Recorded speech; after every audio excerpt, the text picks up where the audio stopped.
Bienvenue dans cette discussion passionnante sur la Bible Second 21, une édition qui marie tradition et modernité de façon remarquable.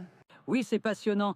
Qu'est-ce qui, selon toi, distingue vraiment cette version de la Bible des autres éditions? Eh bien, d'abord, la Seconde 21 se caractérise par une fidélité étonnante au texte original. Mhm.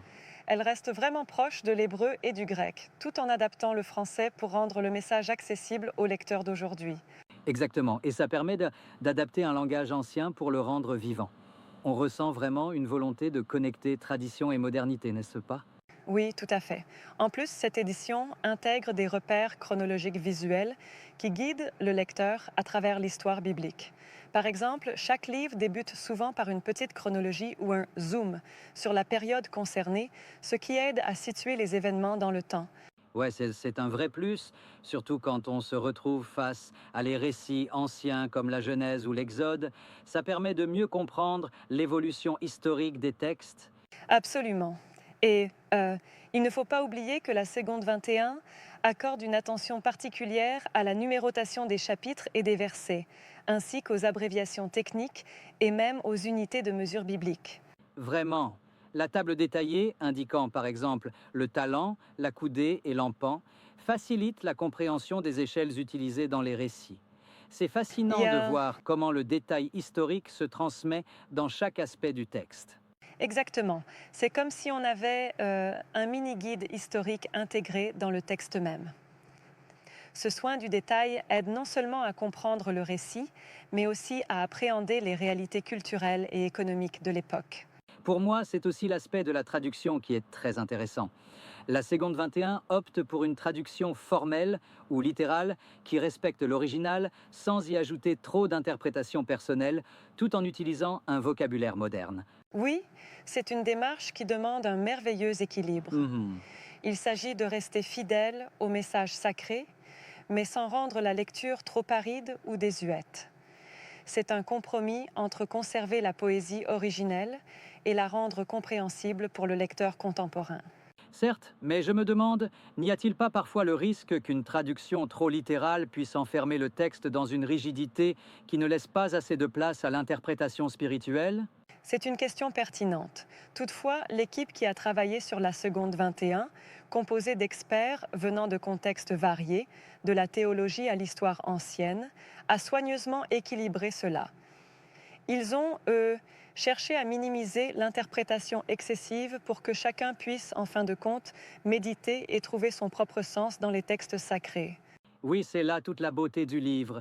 Il offre la liberté de réflexion tout en guidant le lecteur grâce à des repères comme les notes explicatives et les références bibliques croisées. Exactement. On retrouve aussi dans cette édition des choix éditoriaux intéressants concernant la typographie, comme l'utilisation des majuscules pour distinguer l'esprit de Dieu de l'esprit humain, ou la mise en forme des guillemets pour clarifier le dialogue originel. Oh oui, ces détails typographiques ne sont pas anodins. Ils participent à une meilleure compréhension du texte sans pour autant altérer sa profondeur spirituelle.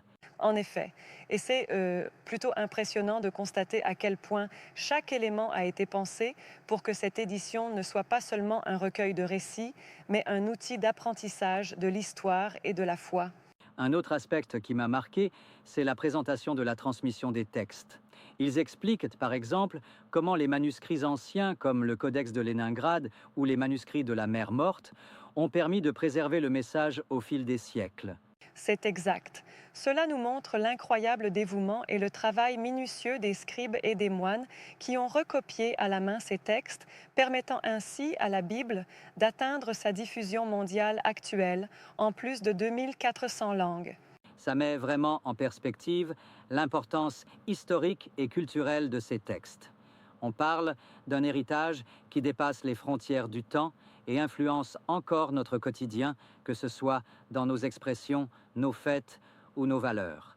Oui, par exemple, certaines expressions comme jeter la pierre à quelqu'un ou rendre à César ce qui est à César témoignent de l'impact de la Bible sur notre langage et nos coutumes. Exactement. Et cela prouve qu'au-delà de son contenu sacré, la Bible reste un document vivant qui dialogue avec toutes les époques. C'est un pont entre le passé millénaire et notre présent. Très bien dit. Et si l'on regarde la structure même de la Bible seconde 21, on voit une organisation claire avec l'Ancien Testament et le Nouveau Testament, ainsi que des sections facilitant la lecture et l'étude, entre les introductions, les repères chronologiques et les notes explicatives. Oui, c'est vraiment un outil pédagogique formidable pour quiconque souhaite approfondir sa compréhension de l'histoire biblique, tout en admirant la richesse narrative de textes comme la Genèse, l'Exode, les psaumes et bien d'autres. En somme, la seconde 21, c'est bien plus qu'une traduction. C'est un travail colossal d'archivage, de traduction et d'édition qui allie rigueur historique et accessibilité moderne. Absolument. Et cela démontre combien la spiritualité et la culture sont liées. Personnellement, cela me touche de savoir que ce document sacré continue d'influencer des penseurs, artistes et chercheurs du monde entier. Oui, et c'est fascinant de voir comment, malgré des siècles, la Bible parvient à rester pertinente, que ce soit en inspirant des œuvres littéraires ou en offrant des repères dans des débats contemporains sur la morale et la justice. Toujours vrai. Il y a cette idée que même si certaines datations ou interprétations restent débattues, le message fondamental, celui de la quête de sens et de la relation avec le divin, traverse les âges. Exactement, et c'est un merveilleux rappel que le texte biblique invite chacun à explorer sa propre spiritualité sans se perdre dans des détails purement académiques. Je suis entièrement d'accord. C'est un équilibre subtil entre recherche historique et expérience personnelle de foi. Pour conclure, la Bible second 21 offre un voyage complet de la formation du monde dans le récit de la création jusqu'au premier pas de l'Église dans les actes des apôtres, en passant par toute la richesse poétique, prophétique et narrative qui a fait de ce livre un pilier de la culture occidentale. Très bien résumé. Merci pour ce tour d'horizon qui nous rappelle combien ce texte peut être une source inépuisable de réflexion et d'inspiration. Merci à toi également pour cette discussion enrichissante.